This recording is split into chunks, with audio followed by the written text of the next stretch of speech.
Resting પીરિયડમાં દાડમમાં શું શું કરવું જોઈએ, જે આપણે તમને વિડીયો વાઇઝ જે છે ભાગ વાઇઝ બતાવીશું. તો અત્યારે ભાગ એકમાં આપણે વાત કરીશું કે તમે જોઈ શકો છો કે કટિંગ કરાવેલું છે. આપણે હસ્તબહારની સિઝન પૂરી થઈ ગયેલી છે. જો કટિંગ કરવાથી એમાં મેન જે વોટર શૂટ છે, બીજા સનલાઇટ રોકતા હોય, સનલાઇટ ના આવવા દેતા હોય, એ બધા જે સોટા અંદરના નીકળી જાય છે અને એકદમ ઝાડ છે ખુલ્લું, હવા ઉજાસ જે છે હવા આરપાર થઈ જાય એ મુજબ ખુલ્લું થઈ જાય છે, જે તમે બધા ઝાડ જોઈ શકો છો.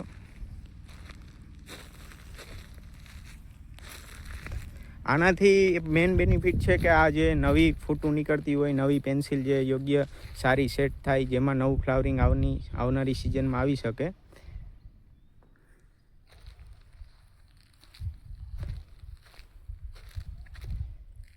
એકદમ બધી જે ઓપન જે છે જાડી થઈ ગઈ છે.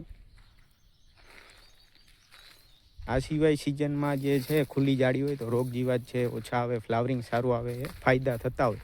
તો રેસ્ટિંગ પીરિયડ જે છે એ ઉત્તમ સમય છે, પરંતુ ઘણા લોકો જે છે રેસ્ટિંગ પીરિયડમાં અમુક મહેનત કરતા નથી. ત્યારબાદ નીચે જે છે આપણે કયું વ્યવસ્થાપન કરવું જોઈએ એ તમને ભાગવાઇઝ બતાવીશું.